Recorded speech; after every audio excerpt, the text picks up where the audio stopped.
زیاتر بازار بتێ ئۆتۆمبیلێ بیکڕێ بێ زۆر بەدوایە بگەڕێ.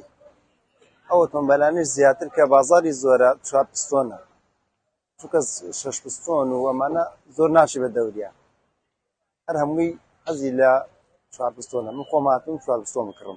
4 پستۆن لە ڕووی ئەدەواتی غەرازەوە باشترە، لە ڕووی بنزینەوە باشترە، زیاتر گەڕێتەوە بۆ لایەنی مادەگە کەمتر مەسرفەکەی لە 4 پستۆنەکانە. زیاتر لە بازاڕ ئێستا خەڵک خواستی لەسەر سیارەی 4 پستۆنە تا 6 پستۆن و 8 پستۆن.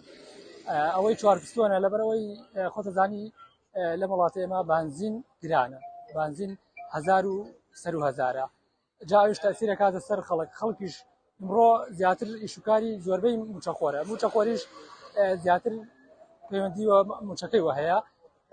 ئەو سیارانەی کە مەرغوبە زیاتر 4 پستۆنە، سیارەی کۆریە، مثلەن بۆ نمونە چینەکەیە کەمە ئەوەی کە سیارەی 6 پستۆنە کڕێە، کە سیارەی 6 پستۆن بەکارهێنێ. ئەوانە چینەکەن دەوڵەمەندن یان مەسئولن، ئەوانە موچەکانیان جیاوازە بۆ شێوە. وەکاری ئەوە گەڕێتەوە بۆ لە شەریکە گران بووە، تەنها لای ئێمە گران نەبووە، چونکە کاتێ شەریکە سیارە دروستەکە بۆ کوردستان دروستی ناکە بە تەنها، بۆ عالەم دروستیەکە. ئەمە اقتصادی عالەمە، لەوێش گران بووە، لە شەریکەوە لەسەرەوە گران بووە. جا بۆیە کە لەوێ گران بوو لای ئێمەش بە گران ئەفرۆشرێ. بۆ نمونە سەنیەک نیسان سەنی لاکشبای هندی پێڵێ، ئەمە لە بازاڕە پارە کڕی بە 120 وەرەقە، ئێستا بە 140 وەرەقە سەروترە، سەروی 140 وەرەقەیە.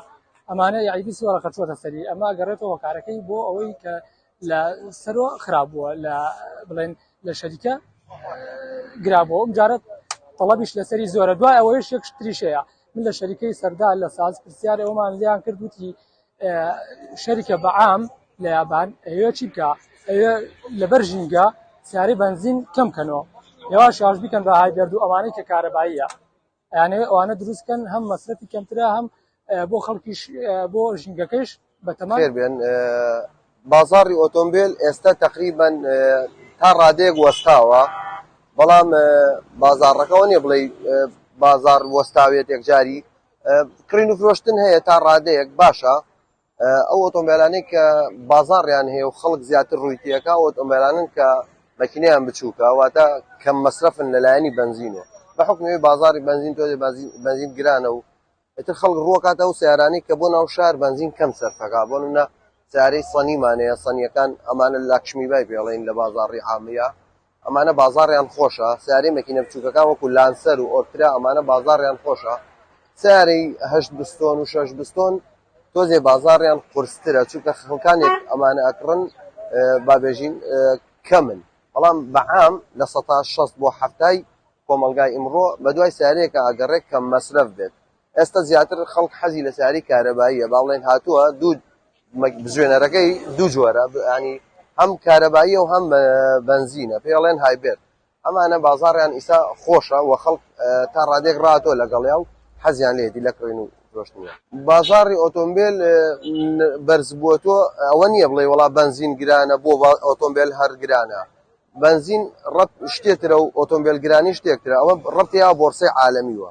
بۆرسە عالەمی کاتێک ئاسن گرانە بێ، موادی خام گرانە بێت، حتمما ئەو شەریکانە بە ئیش بە ئاسنەکان بە نەوتەیکەن، نەوت گران بووە، بە ئاڵتون گرانە، بۆرسەکە گرانەوێت، ڕەتیاوە بۆرسەوە. ئەمە جیهانیە ئۆتۆمبیل گران بووە، ڕەتی بۆ نییە کە بنزین لە کوردستان گرانە بۆچی سیارات گرانە.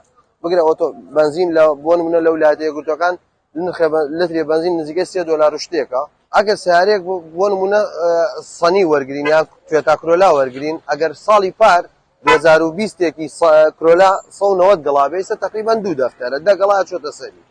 ئەمە ڕەتیا بەوە کە 2022ەکەی هاتووە گرانترە، سەنی بە هەمان شێوە یان هەر سیارێکی تر، چونکە کە مۆدێلە بەرزەکەی هاتووە گرانترە.